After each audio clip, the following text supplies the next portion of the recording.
पूरे प्रदेश भर में सबसे ज्यादा बीकानेर में मूंगफली का उत्पादन होता है और भारत से इंडोनेशिया निर्यात की मूंगफली में सबसे ज्यादा निर्यात बीकानेर से होता है। लेकिन इस बार इंडोनेशिया ने भारत से मूंगफली निर्यात पर रोक लगा दी है। इंडोनेशिया सरकार ने अस्थायी प्रतिबंध लगाया है। इसकी वजह से मूंगफली की कीमत इस साल सामान्य से ज्यादा गिर सकती है। आखिर इंडोनेशिया ने क्या कहकर भारतीय मूंगफली की गुणवत्ता पर सवाल उठाए हैं और क्या किसानों पर इस मामले पर क्या कुछ कहना रहा है, हमारी इस रिपोर्ट में देखते हैं।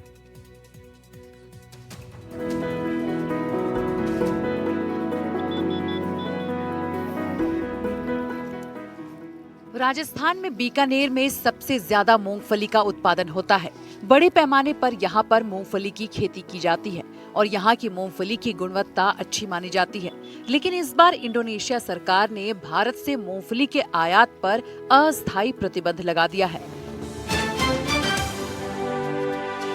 27 अगस्त को ये आदेश जारी हुआ था और ये आदेश 30 सितंबर से लागू हो चुका है। अब इसका सीधा असर बीकानेर की मंडियों में देखने को मिल रहा है।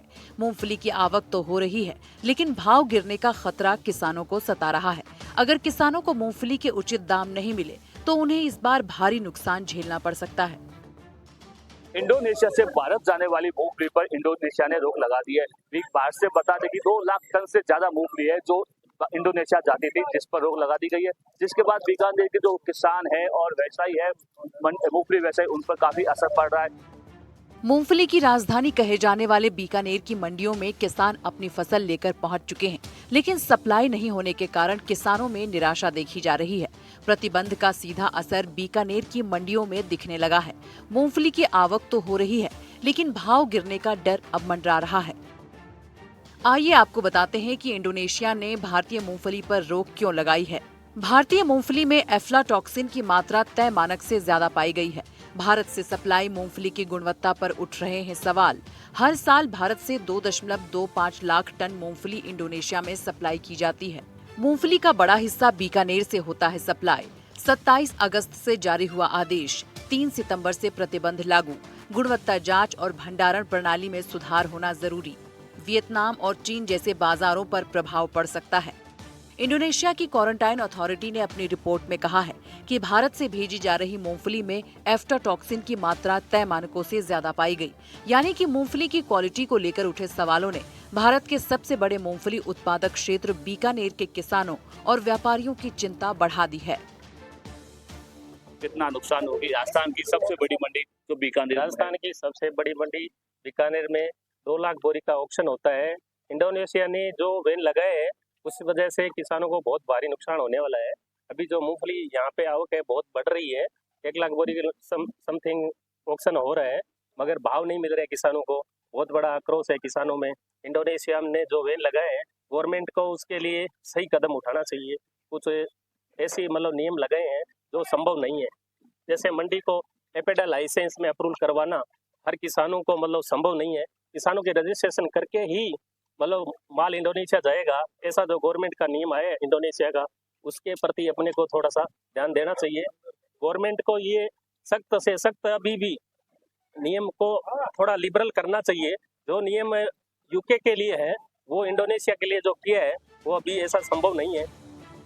हर साल भारत से करीब 2.25 लाख टन मूंगफली इंडोनेशिया जाती है, जिसका बड़ा हिस्सा बीकानेर से निर्यात होता है। लेकिन अब निर्यात रुकने से मंडियों में दाम 10 से 15% तक गिरने की आशंका जताई जा रही है। कम से कम 7,000 से ऊपर बिक्री चाहिए मूंगफली। नीचे तो किसान का नुकसान ही नुकसान है। अब की बार क्या है कि गोजे के कारण वो मूंगफली का बहुत ज्यादा नुकसान हुआ है, तो एवरेज बिल्कुल ही नहीं निकली है। 5 कुंटल 6 कुंटल प्रति बीघे का एवरेज आ रहा है। इसके कारण बहुत बड़ा नुकसान हो रहा है। जो जितनी लागत हुई है उतने उससे भी कम हमारे को क्या है कि बेनिफिट मिल रहा है। इंडोनेशिया की जांच में जो फंगस की बात आ रही है, हिंदुस्तान सबसे बड़ा आज पाम ऑयल मंगा रहा है, उसकी यहाँ कोई जांच नहीं होती।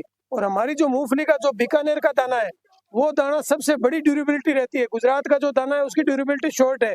बीकानेर के जो दाने की ड्यूरेबिलिटी टाइम है, खराब नहीं होने का जो समय है, वो सबसे बड़ा, लंबे समय तक हमारा दाना खराब नहीं होता। और उस दाने में अगर वो कमजोरी बता रहे हैं तो ये सरासर हमारी गवर्नमेंट की नाकामी है और किसानों के प्रति गवर्नमेंट को देखना पड़ेगा। अभी जो बाजार के अंदर किसानों को भाव मिल रहे हैं वो एमएसपी से कम 2500 से 3,000 रुपए क्विंटल नीचे मिल रहे हैं और किसान यहाँ पर अपना माल औने पौने दानों में बेच के जा रहे हैं। उसको मजबूरी में बेचना पड़ रहा है माल। गवर्नमेंट ने टोकन कटवा रही है, मगर माल तोलने के अंदर जानबूझकर देरी कर रही है।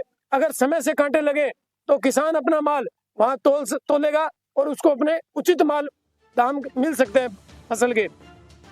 अगर भारत ने क्वालिटी जांच और भंडारण प्रणाली में सुधार नहीं किया तो आने वाले सीजन में वियतनाम और चीन जैसे बाजार भी दूर हो सकते हैं। बीकानेर की मंडियां इन दिनों रिकॉर्ड फसल से गुलजार हैं, लेकिन खरीदारों की कमी से माहौल ठंडा पड़ा है। व्यापारी मान रहे हैं कि निर्यात ठप पड़ा तो किसानों को भुगतान में देरी और नुकसान दोनों झेलने पड़ सकते हैं।